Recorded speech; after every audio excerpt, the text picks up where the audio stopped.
So I'm here in England and I'm meeting up with wildlife photographer Miguel, and I'm going to meet him here at this pond. I'm just trying to find a place that I like the look of, that I want to focus on. And I think over here, where it's a bit darker because it's surrounded by woodland, and the reflections aren't as bright. They're not just reflecting white sky. So over here we got a bit more colour from the kind of leaves turning a bit, the autumn colours, like a bit yellow, orangey, browny, and also just the darkness of the forest. So that's going to give me a bit better reflections with these birds, and also just be able to create a bit better images, I think, and not have that white reflective background you can see right in front of me here.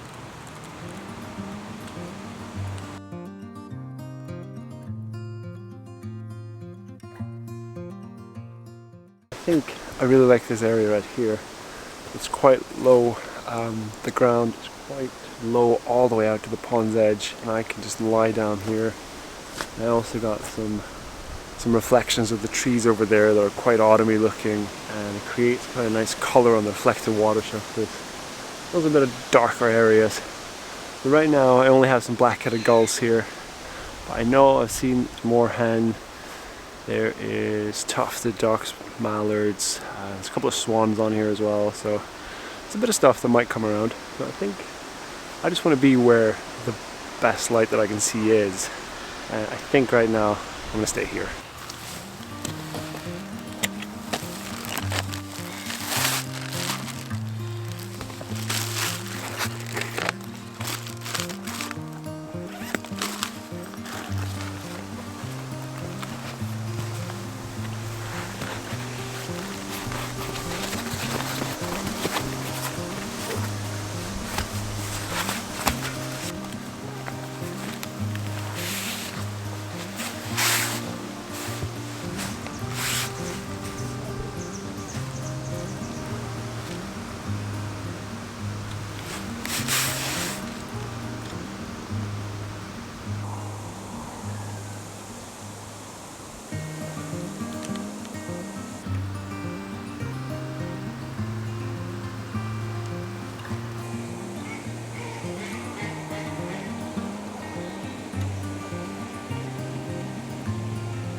So I've been trying to shoot a little bit without the 1.4 extender, but I'm just missing out on that little bit of reach, so I'm going to put it back on.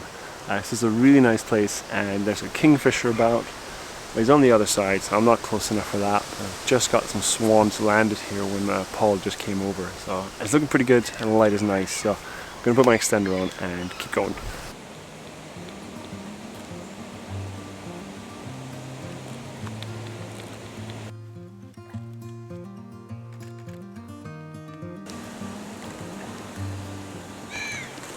Alright, so I made it down to England and I met up with Miguel, who's a wildlife photographer, and I'm sure you guys have heard of him already. He's got an amazing YouTube channel just filled with loads of tutorials and tips on wildlife photography. So if you haven't checked it out, go check it out. We're here now by a pond in, wait, are we in Yorkshire? West Yorkshire. West Yorkshire. Yeah, West Yorkshire. Okay, cool. Yeah, I don't really know my way around England very much, but it is quite nice here. And he suggested to come here to this pond, and we found a little area here where it's quite nice. It's a kingfisher again. What have you been taking pictures of so far? So I've just been concentrating on just the common ducks really, which we've got mallards and tufted ducks. And the swans have been really good. Yeah. Some adult swans, but then some juveniles. Yeah. Which did a pretty good. Yeah, you got put on a bit of a show, really. I quite like the one photo. You got quite a nice one there with the two of them. It's kind of nicely lined up. Pretty happy with that one. Yeah. Pretty happy. I'm sure that'll come out nicely. You found a good spot. This is a good spot. Yeah, this is good. For getting down low and the reflections in the water. Perfect. I got myself a mat as well, as people were suggesting in my last video, where I just lie down in the mud and got cold. So I don't have thanks the for mat. that. Hardcore. So what are you're shooting with again here? So shooting with the Canon 1DX, the first one, and Canon 500mm f4, which is the Mark 1 as well, so it's the really heavy lens. And I've got my Enduro tripod, and then this Movo gimbal head, which I've used for quite a while now. So it's still uncomfortable getting down here, but the good thing about the gimbal head is when you're photographing stuff on the water, you need to be able to track it. So it's good for being able to track, because most of the time they're moving, you know. Even when they're stationary, they're still drifting a bit. Yeah.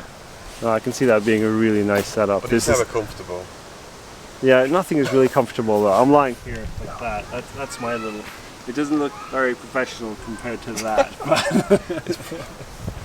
But it does. I like it works. Yeah, it kind of works. Yeah, so I'm shooting with my normal gear, which is the Canon 7D and the 100-400 and 100-400, and I put on the extender, 1.4 extender as well.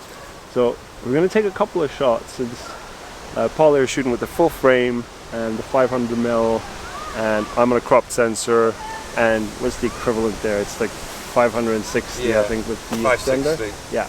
So and plus the crop sensor. Plus the crop sensor. So we'll take a few shots. We'll try and take some similar-ish shots, and just see if we can see any, like, what's the big difference. And because I'm kind of drooling over that lens, and it's something that I'm wanting to get one day. But it'd be cool to see the kind of differences of the shots we get with these two lenses. So we'll show that in the video, and you guys can let me know what you guys think, what equipment you guys are using.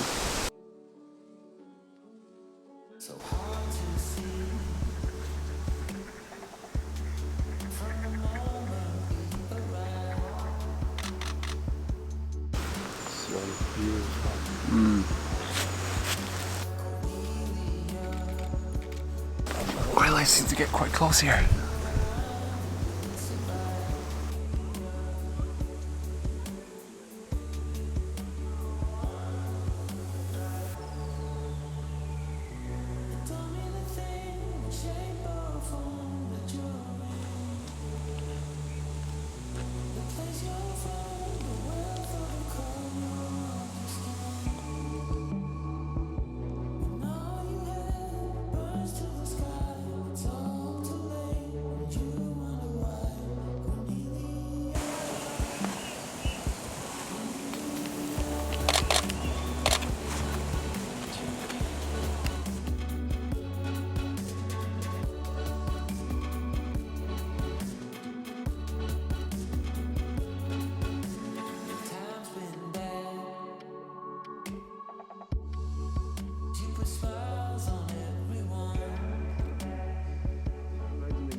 Alright, just packed away everything in the car there. About to head off. So that was a really good day meeting up with Paul Miguel here in Yorkshire and on his home turf. He hadn't been to this place many times before, but he had a suspicion that it might be good, and it was really good. We found ourselves a nice little place where we had nice dappled light coming through.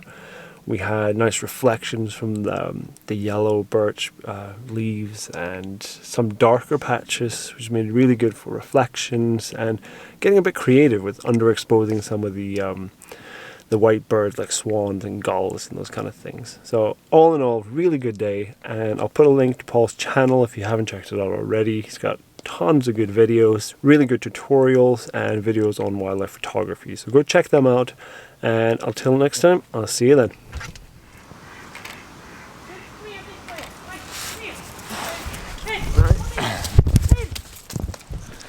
Come here! Oi! Come here! Sorry. Alright. Oi! Him! Him! Come here! Get up there! Oi! Up there now! Alright, be sure to head on over and check out Paul's video and compare his images to my images. There'll be some that are quite similar, that are taken from kind of the same distance as the same bird. So see if you can tell any differences between the two lenses there. I've gone over a couple of them, and I think that there's two main differences that I can tell. And I think that his 500mm prime is a bit sharper than my lens with the 1.4 converter at 560mm. I think fully extended, my zoom lens with the extender loses a little bit of that sharpness. And I think secondly, I think that the 500mm f.4, which is probably quite self-evident since an f.4, does create a bit more extra softness and out of focus blurriness in the background. So with the lens that I'm using, which is 5.6 of 400mm, it's an f8 at 560mm with the extender. So even though it gets a little bit more reach than the 500 he has at f8, it doesn't really create that as a soft and nice out of focus background as Paul's lens. It's important to know that even though my my camera body is a cropped sensor 1.6, that doesn't mean that it creates an extra kind of telephoto, lens or anything like that. It doesn't have further reach, and it doesn't cause more blurriness in the background. It's just a crop sensor, so it crops the image that's taken with the 560mm. Anyways, those are the two things that I really noticed. Leave anything in the comments if you have any thoughts on anything you guys could tell, and any experiences you guys have with a prime lens, a telephoto prime lens like what Paul has, and the lens that I'm using, the 100-400 Mark II. Please leave it in the comments, and I'll see you next time.